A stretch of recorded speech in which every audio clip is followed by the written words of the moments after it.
Today we're fortunate to have back somebody that probably doesn't need much introduction in this particular audience, Dr. William Gaubatz, who's Director of Business Development at McDonnell Douglas Aerospace, and whom most of you know has been intimately involved with the reusable launch vehicle programs at McDonnell Douglas over the last several years. We're all very familiar with the Delta Clipper program, and in particular, the little rocket that could, the DCX, which later became the DCX-A, which successfully demonstrated that one can build a rocket ship that can take off, land, and be reused in a short period of time and operated by a small crew. It pointed the way towards the kind of vehicle we're going to need if we're going to open the space frontier. I think there's a lot of us that Douglas and perhaps its future merger partner Boeing will find the wherewithal to make that vehicle a reality. So let's welcome Dr. Gaubatz. He's going to speak about opening the space frontier to the public.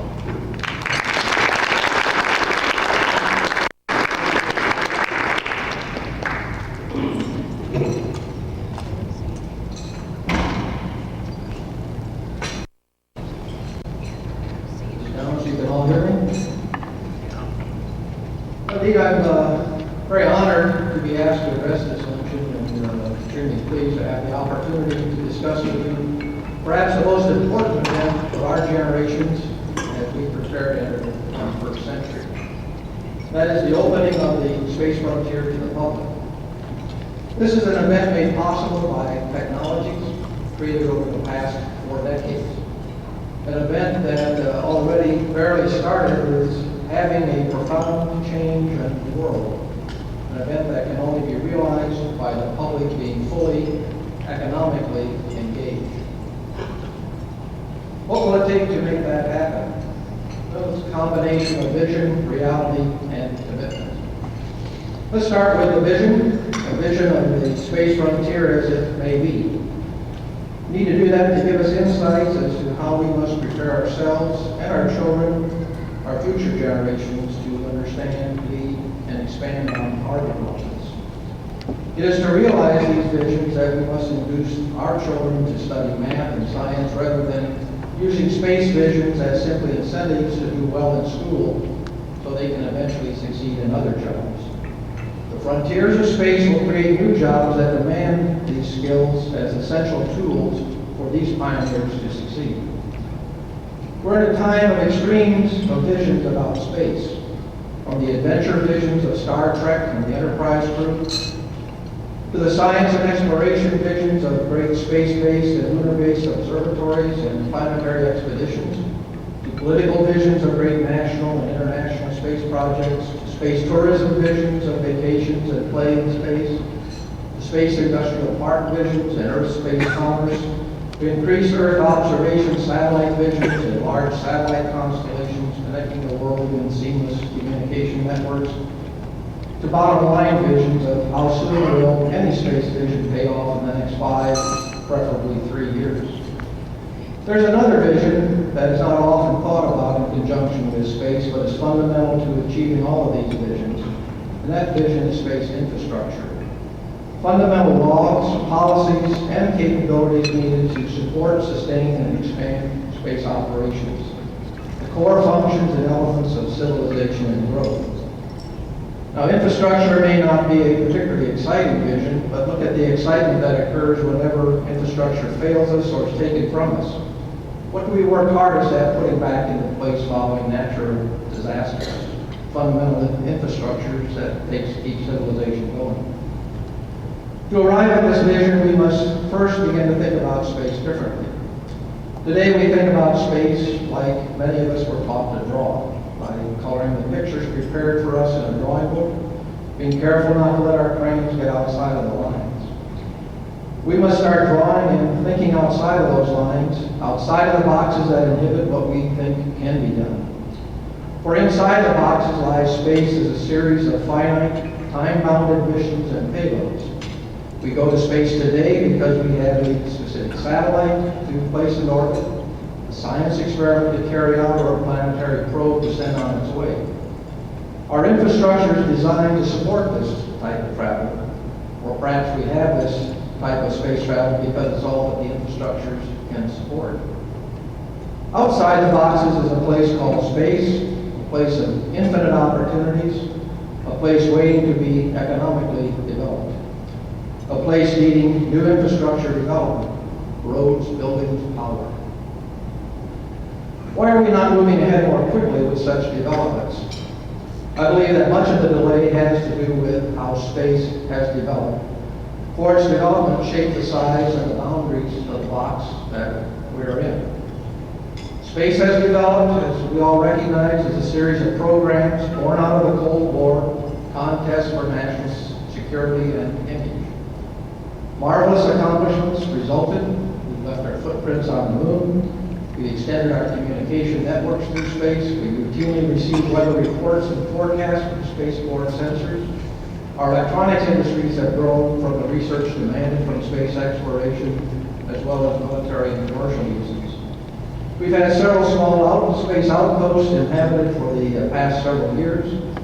We even have a few lucky workers and part-time tourists who travel to and from space several times a year, although the ticket prices are still quite high and opportunities are few. But space, unlike almost any other development, has happened largely in the absence of direct public participation. The public observes space activities, is entertained and sometimes thrilled by space activities, directly benefits from space activities, but is not a direct part of space activities. Imagine the popularity of golf as a game that you could only watch government golfers play on television. The size of our automobile industry if you could only watch cars being driven by government drivers at government-funded racetracks. The size of our airline industry if you could only line up 8 times a year to watch the aeronautics take off and land in their air shuttle transportation system and listen to their lectures on the thrill of air flight. All the spin-offs from these programs to the public, improved seats, better radios, improved flexible shack room handles, whatever, it never convinced the public of the worth of golf or automobile or air programs or the need to develop expanded golf and racetrack and air infrastructures. Modern governments and their policies are to a great extent a reflection of the public and their priorities. Government space policies cover science, education, exploration, security, competitiveness, and the infrastructure developments required to implement them. None of our space policy covers getting the public into space to stay for business or simply pleasure. In fact, some of our policies favor sending robots rather than people. Why do we not have explicit policies for the public? Well, the industry generally says if the government would fund such a program policy, we'd be able to carry it out. The government generally says what you're doing is enough for space, and if more programs are required, then industry should step up to them, for they are the ones who will profit. The public generally says we'd like lower taxes, increased accuracy in weather forecasts, and more channels for our television viewing. But these are all fair views for the world and era that we are presently in. Industry cannot afford investments in businesses for markets that do not exist. Government programs are generally adequate for what is being done, and the government is striving to do them more economically or cheaper, better, faster. The public has its life filled and its hands full of earning a living, educating its children, remaining competitive in a high technology world, and taking part in all types of recreational activities, from sports to travel, from the arts to Disney World. Industry, government, the public are all in the same 90s box. Many sense that something greater lies just outside. What's outside the box? Well, it depends on how far you jump. If you jump too far, you're with Captain Kirk on the bridge of the Enterprise and discovered it is too difficult with what we need to know today to realize that vision. Yet you would find that bridge is crowded with thousands of fans who are already living that vision and waiting for technology to catch up with them to make it a reality. These fans are really the public's cheering section for open space, and there's no question in their minds that it will happen, it's just only when. Let's take a more modest 40-year jump. What might we find there? First of all, I would hope we would find this meeting being held in the Leo Omni Hotel.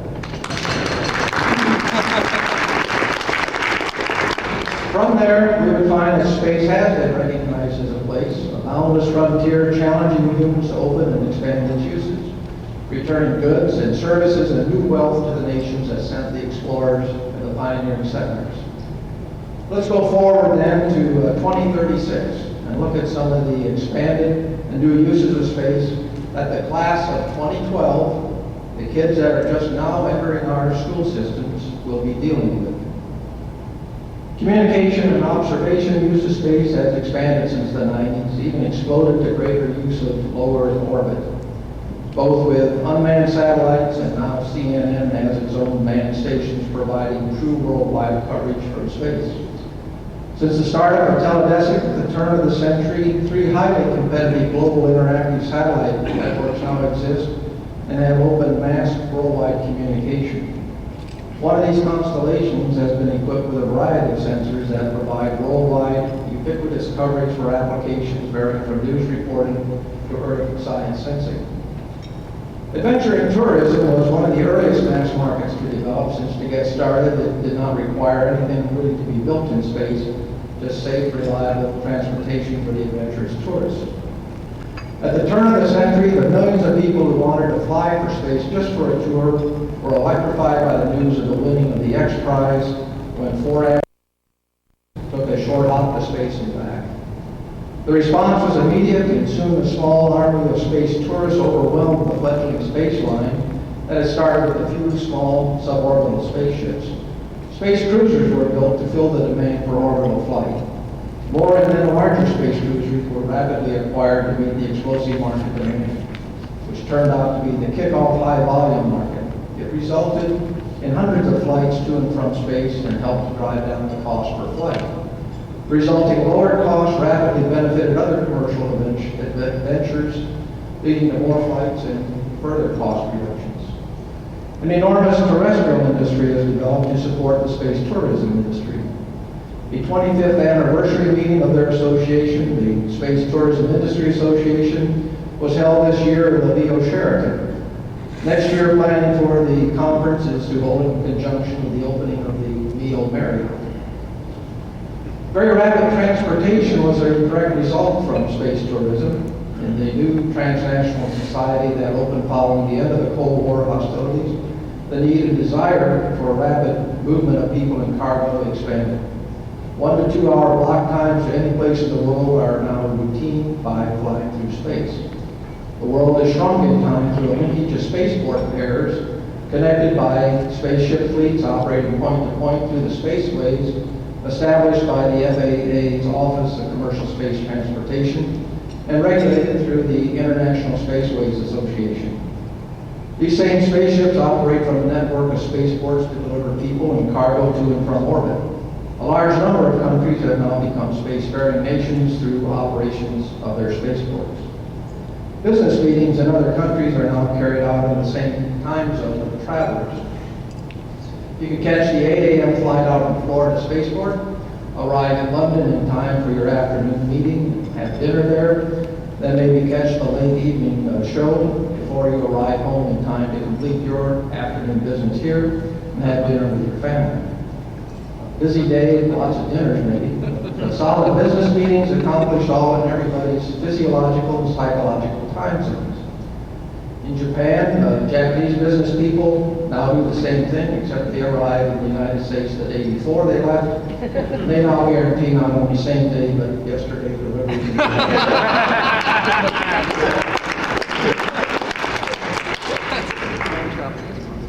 Boundless energy has turned out to be the gold or oil of space that was waiting to be harvested. The first orbital solar farms are being developed to supply the growing demand for power in the space business and leisure parks. This is part of a developing space infrastructure which is creating new jobs in space and on Earth. With establishment of the spaceways by OCST between Earth LEO orbits and the Moon, prospecting for commercial lunar development has started around the sites used by NASA to launch the International Mars expeditions and explored by the Luna Corporation back in the turn of the century. One of the really exciting technological revolutions for space has occurred with the engineering demonstrations of economical production and safe transport of antimatter. This will enable the vast quantities of solar energy to be collected in space, stored, and transported any place for later use, day or night. This also opens up a new era of space transportation, enabling human exploration of the entire solar system and commercial mining of the asteroids we're attacking. Security forces of free nations now routinely carry out operations in space, much in the same manner as their navies execute operations at sea. These operations support a number of critical missions, including deterrence, peacekeeping, and counter-proliferation. The manufacturing and research stemming from the extended microgravity environment research carried out in the International Space Station has led to commercially attractive processes and new products. Several Earth orbit research parks and production facilities are now in operation, centered around cooperating international spaceport consortia. Extended operations at these space parks with their rapidly expanding nanotechnology industry and production facilities, together with the growing demand of the space tourism industry, led to the development of the first space hotel, the Leo Sheraton, which was some 16 years ago. The hotel has since undergone 2 expansions, and in fact today the U.S. Secretary of Space attended the dedication ceremony for the opening of an extended residence suite, which will serve the expanded workforce now required.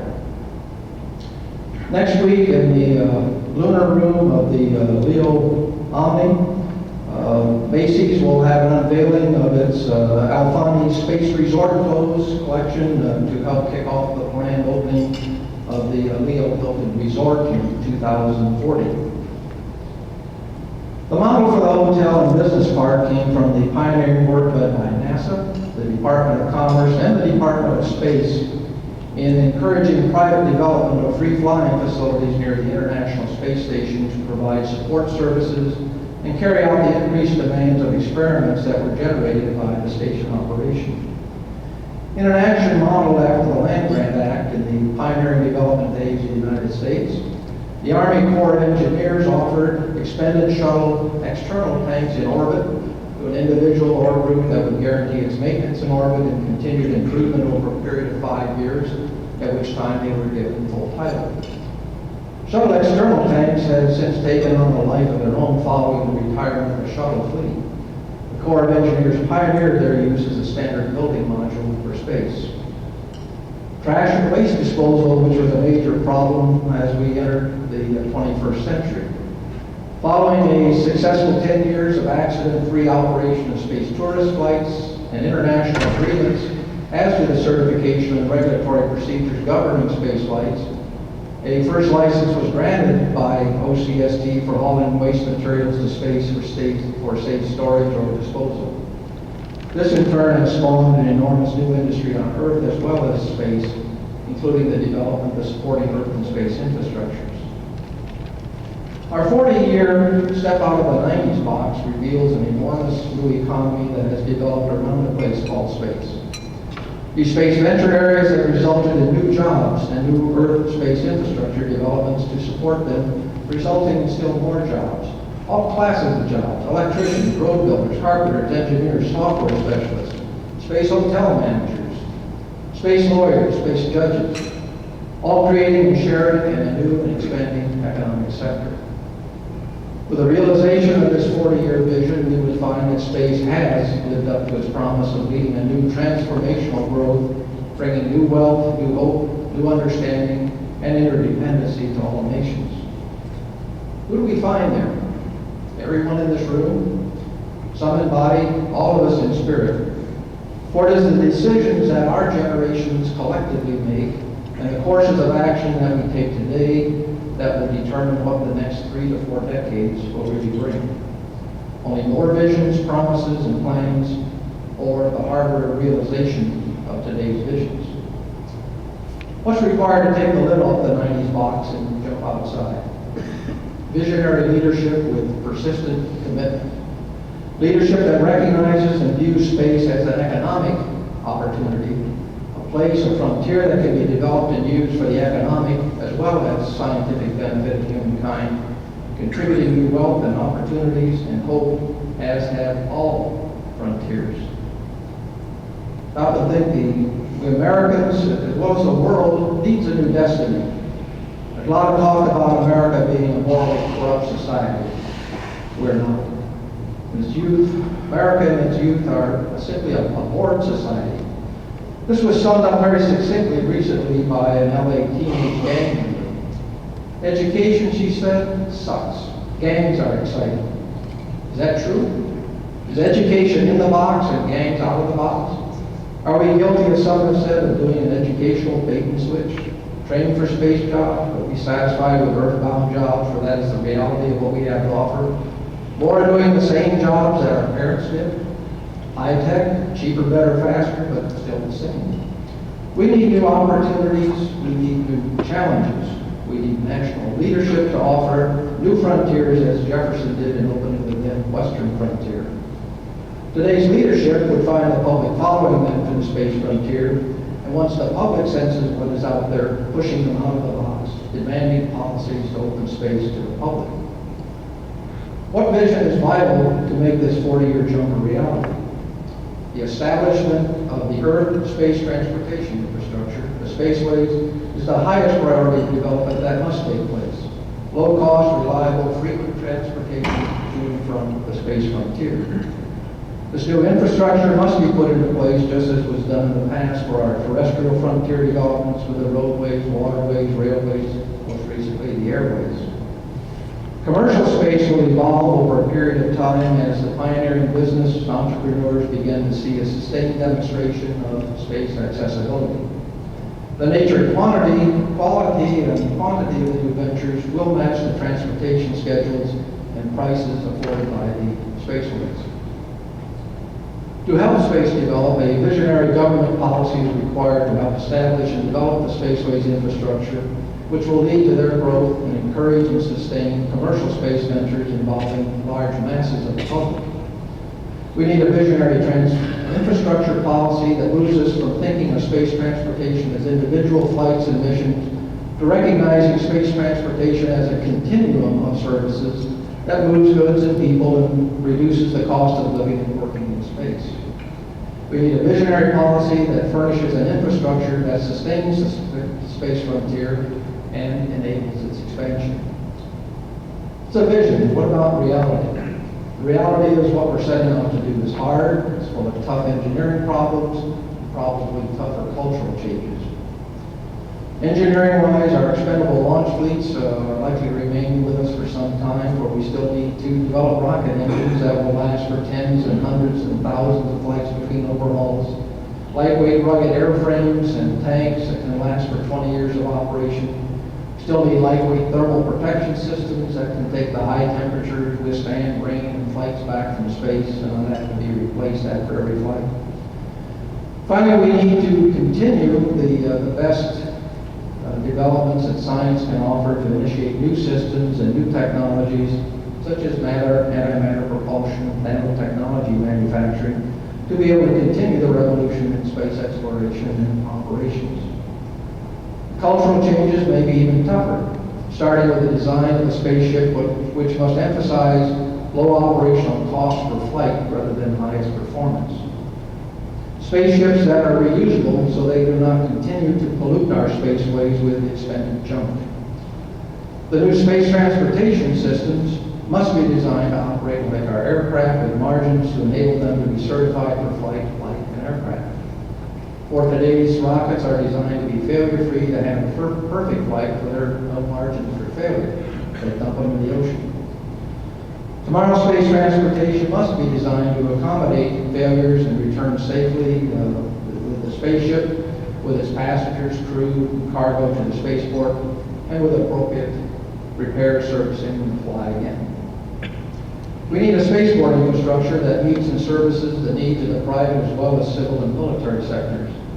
Spaceports need to be located at inland as well as coastal sites, close to the metropolitan areas and the markets that they serve. The noise issue is an engineering challenge, and we'll work our way through that along with safety. New regulatory issues must be dealt with in order to nurture and govern the expansion of the new spaceways infrastructures. Issues like commercial and spaceways routing, who assigns them, who controls them, overflights of land and cities, integration with the airways, international spaceway assignments and control, spacecraft design, maintenance design, spacecraft and spaceport operator certification. All our standards we put into place, and these are but a few of the issues. Many of these issues were addressed, as pointed out earlier, by the Delta Clipper Experimental and the DCXA programs, which provided an initial step along the path of validation for designing and operating a rocket spaceship-like aircraft, with aircraft-like operations and safety. DCX did verify that a rocket ship could be operated efficiently and like an aircraft, and demonstrated some of the key autonomous flight control characteristics. The DCX, as well as the XA, were total system tests, including the 1/3 scale vehicle and the complete mini spaceport, which validated all the functions that needed to be carried out for a full-scale operational spaceport. The operations design, manufacturing technology pioneered by the Delta Clipper, NASA, DoD, and industry teams have helped to shape the flight and ground operations and designs for future spaceships. And they'll be used by NASA as it carries out its next set of X-plane demonstrator programs with the X-33 and the X-34 to demonstrate the technologies required for low-cost, safe space flights. The reality, therefore, is promising, and what about the commitment? Well, the good news is that there are commitments from both government and the private sectors. In the United States, the framework for the government commitment was put into place, the signing of the Presidential Directive 4 in August of '94, which established a new space transportation policy with reliable, affordable access to space through U.S. space transportation capabilities as a fundamental goal of the U.S. space program. This was reinforced last year in the U.S. National Space Policy in September of '96. The Japanese and European communities are proceeding with their own space policies and have made significant commitments to advance space transportation programs and are developing and assessing new directions for their next steps. In the U.S., NASA has a responsibility for the revolutionary reusable launch vehicles developments with the goal of achieving a single-stage orbit capability and reducing cost of transportation to at least a tenth that of today's costs. Proof of these capabilities will be achieved through the flight testing of the X-33 and the X-34 in the 1998 to 99 time period, not far away. The U.S. goal out of all of this is to regain its international leadership in space transportation and to replace the space shuttle fleet within the next 2 to 3 decades. The Air Force will begin its transition to becoming a space and Air Force, and NASA then will be able to purchase launch services to support all of its space programs, including the servicing and crew rotation, cargo transportation needs for the International Space Station. These goals will be achieved through a continuum of results from X-vehicle flight testing and supporting ground tests, providing and continuing advances in 3 areas, on the low-cost operations, to the engineering and manufacturing technology that enables an affordable fleet to be developed and produced, and finally, safety and reliability to enable fleet certification to support routine operations. In addition to the space transportation developments, the international community is committed to moving forward with the International Space Station, which will be a workhorse laboratory for science and industry and human experience, enabling new uses of the space environment to be discovered and new materials, processes, and medicines to be developed.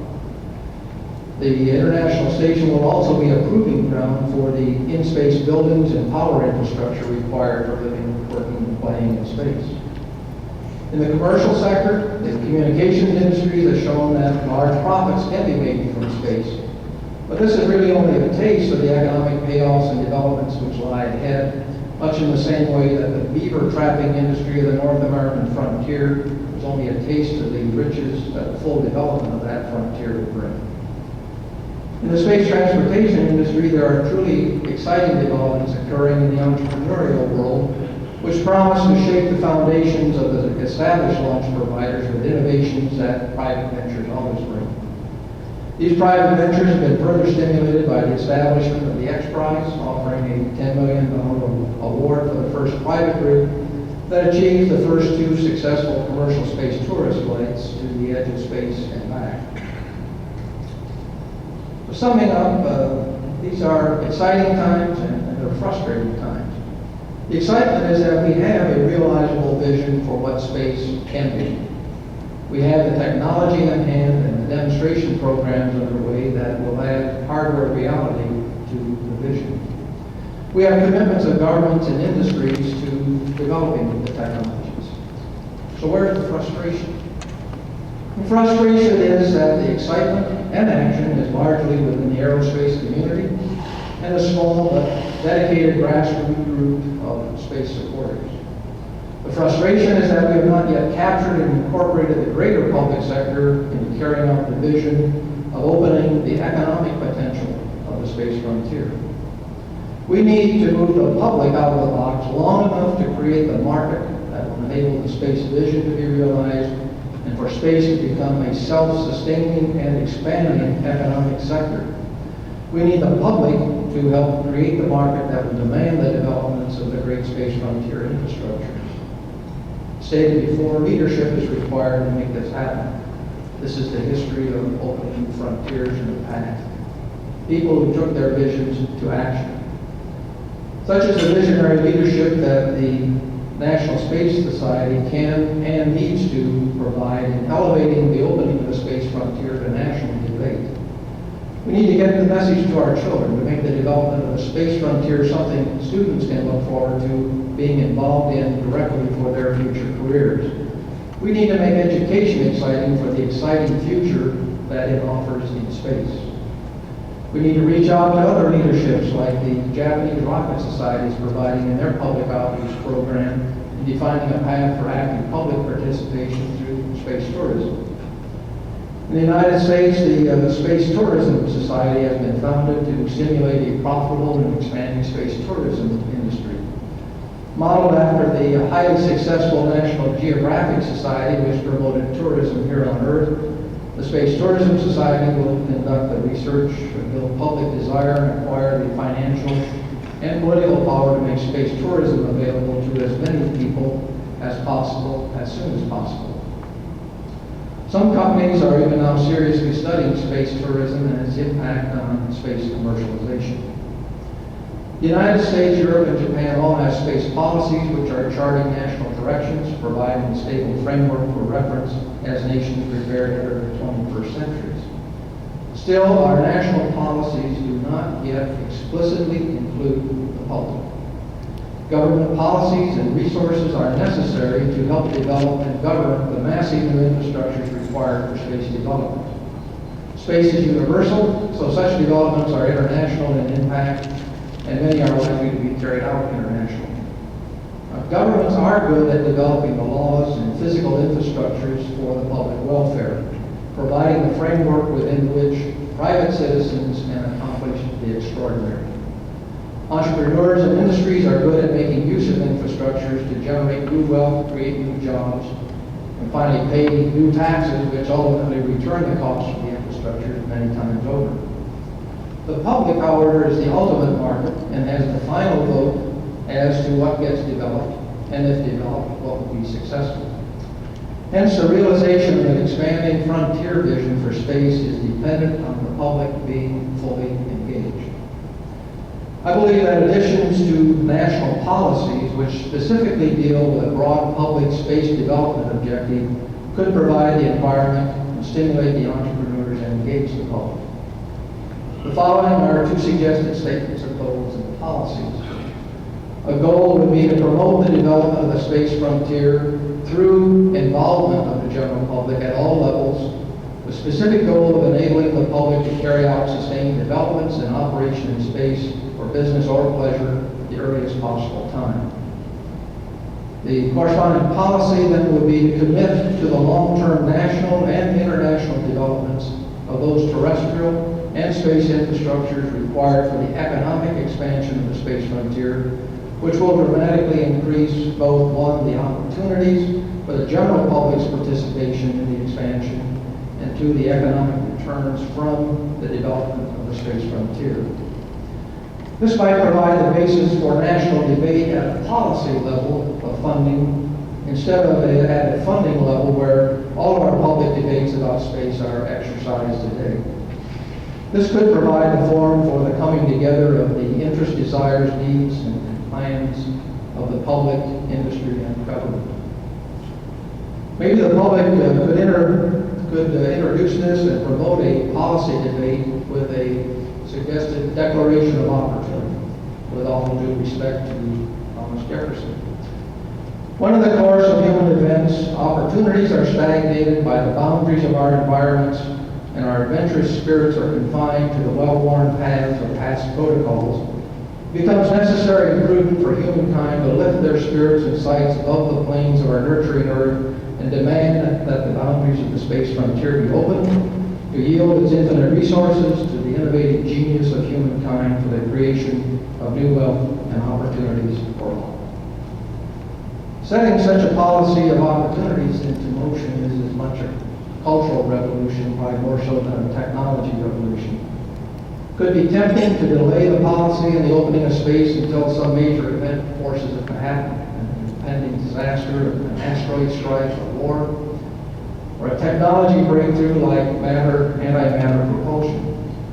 But to delay for such events to happen puts space back in the category of being a program with marginal public involvement and a program lacking the support that is necessary to create the demand for the investments to establish the infrastructure. The vision of space as a place is tantalizingly close to being fulfilled. For this to happen, we must open the spaceways and the space frontier to the public. We must provide routine, low-cost, safe transportation to, from, and through space.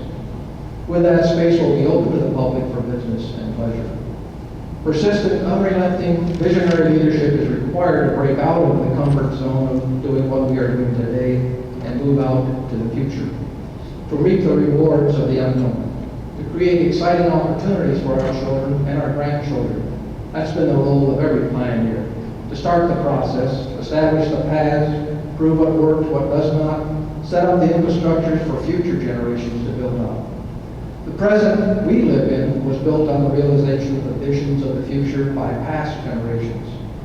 Future generations should expect no less of our generations.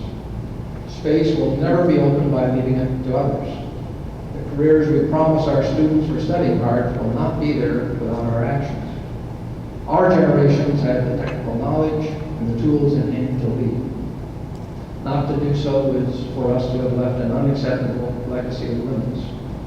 Our challenge is having the will and the courage and the passion to create the future. Our challenge and our duty is ensuring that our children have the infrastructure in place to profit from the future and pass on yet a brighter future to their children. A place called space is close by. Science and technologies can make its opening to the public feasible, but only the fully engaged will of the public to create a space economic sector can make it happen. Thank you.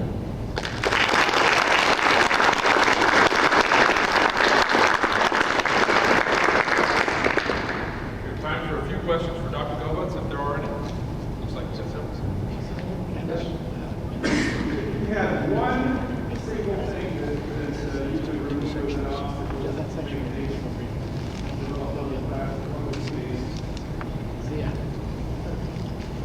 Well, the obstacle we're facing is one of space not being recognized as an economic opportunity. And until that happens, we're going to have a series of small programs. We're going to have some exciting ventures take off and put into place, like the satellite communication. But space is an enormous frontier. No one individual, no one industry, no one country is going to be able to make the developments necessary to realize that future. And that's why I'm suggesting that we need to elevate what we're doing to a national policy and eventually an international policy that says, hey, space is out there, it's the frontier, it's the future. Now let's go do something about it not as individual programs, but as the involvement of the total public recognizing its payoff and economic worth. Yes. After our company is merged, I come work for you. Love that. Yes. Have you gotten a confirmation from Boeing one way or the other if they're going to continue with the development of the DCX program? Question on the merger and policy. So it is all very encouraging in that there will be a space group formed as one of the three major groups within the new Boeing company. I think that's all very positive. Yes. Is there any talk about trying to get this again, NASA? We've already got the new X-37 on the agenda. Is there any possibility in NASA to, okay, a further X vehicle, which could be DCX technology? Well, let's talk about it for a second. What NASA is trying to put in place is a long-term technology development program for space transportation, similar to what's been in place ever since the days of NACA and now carried on the aeronautics side. NASA and the space program in general, has been a series of spikes. We did Apollo, we did Shuttle, we did Space Station, we did X-33. Where's the continuum of action between those? And that's one of the problems that Dan Golden has been sensing and very sensitive to, is the need to institutionalize, if you will, the developments for space transportation, to keep biting away at the problems, as has been done on the aeronautics side. So in the program which they're calling a Future X program, to connotate that will be a continuing series of small X planes and big X planes and ground tests and analyses to, just like the aeronautics side of the house is doing, continually provide new technology, new concepts that will help their customers, who are U.S. industry and military customers, to continue the advancement in space transportation. X-37 may